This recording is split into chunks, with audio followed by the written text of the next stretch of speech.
do the murals? Did different people do them? Different people. Two artists principally. There's a Lev Rock that lives here, and a Catan who lives out in Missouri. Catan did most of these things. Yeah. Part 2, please.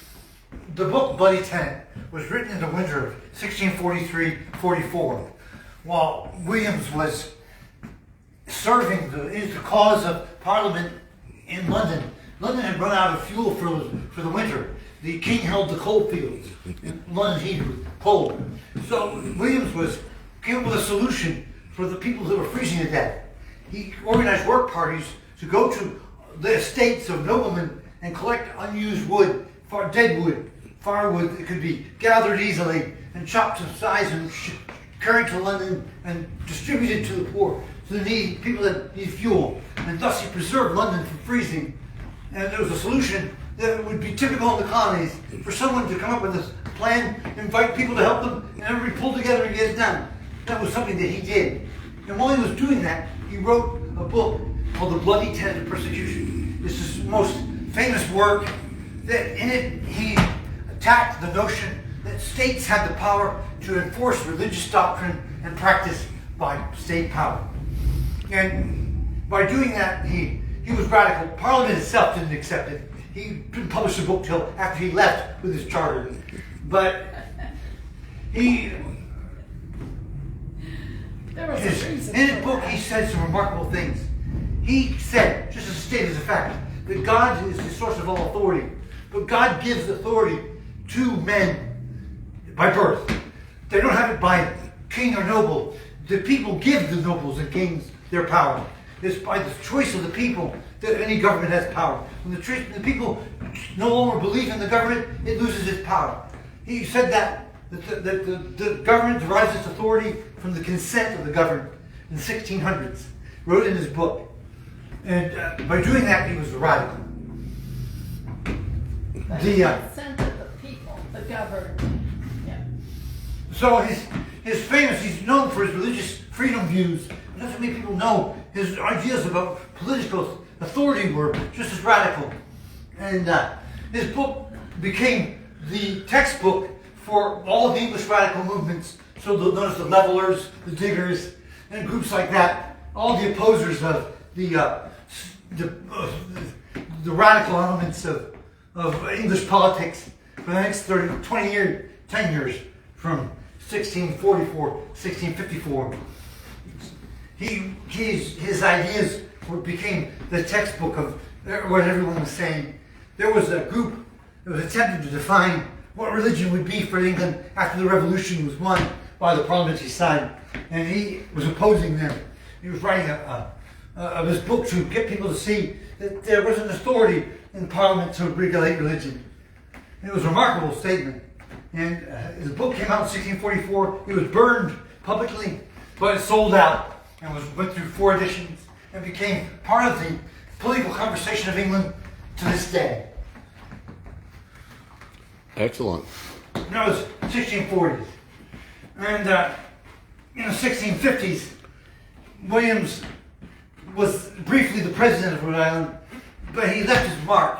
His main efforts were spent in Providence, trying to preserve the freedom of land ownership. What was happening was there were wealthy men that were trying to buy up all available land, to set it up in land trusts that they could sell from, not land trusts, but land companies that they could sell from and make their fortune as land speculators. This is the first wave of millionaires in America. It was land speculating. And Williams didn't believe that the government should support that. They should hold land available for people that needed it, especially people distressed of conscience, that they could buy at a reasonable price land that would make them able to support themselves. When he settled Providence, he was unlike the leadership of Boston, who awarded themselves vast tracts of land and became the first wealthy class in the developing colonies of America. He saw that he shouldn't have that privilege. He marked himself one piece of land and he divided the land up, giving equal rights to everyone who bought a share to have access to the water and to farmland. And by doing that, he showed his belief in caring for others in a political sense. Excellent. Excellent. His beliefs about religion were interesting. He was described as a seeker later in life because he didn't subscribe to any of the movements that existed in the 1600s in New England or England. He was a fierce, a devoted Christian. He followed along Calvin's lines, but he didn't hold on to his doctrines in a harsh way. He was saying that God had taken the authority to define what the church should do and shouldn't do away from men in the in the early Roman Empire, when church and state was joined together under Constantine, and that corruption had destroyed the ability of the church to be the church. And so there needed to be new apostles and new leaders raised up by God that would come and establish a new church that would be the true, pure people that would bring about the end of the age. And that remarkable understanding he adopted. In 1639 he was a Baptist.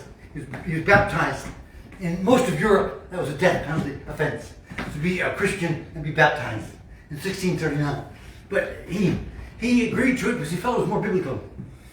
So he was there. And then a few weeks later, he went back to the people who baptized him. He asked them, "Where did you get your authority to baptize?" And they said, "Well, we read the Bible." It was a very reasonable answer, one that would have satisfied me, if you asked me. But he actually said, are you an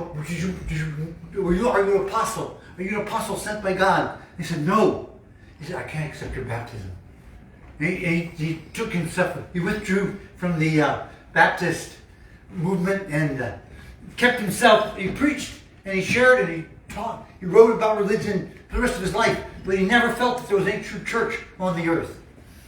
He looked for it to come. He looked for it to come. And we believe he'd come as a sprout coming up out of a root. Right behind you, we can somehow. And it wouldn't come with some kind of picture with I have it. Yeah. Oh, yeah. shining clothing or wealth or electric eloquence, but it would be a life of servants and love that would affect and show the truth of the gospel in a life that was lived. Excellent. That's what, there you have it. Thank you. And that Sprig was the name of the founder of the 12 tribes. His name means sprig. doesn't Albert it? Eugene Spriggs was a man who was instrumental in gathering us together as a people in Chattanooga in the early 70s. Excellent. Okay, well, thank you so very much. Well, thank you. There you have it. Once again, this is Andrew Williams Jr., and we look forward to following up, and please celebrate this 50th anniversary coming up tomorrow. Right? Thank you so much.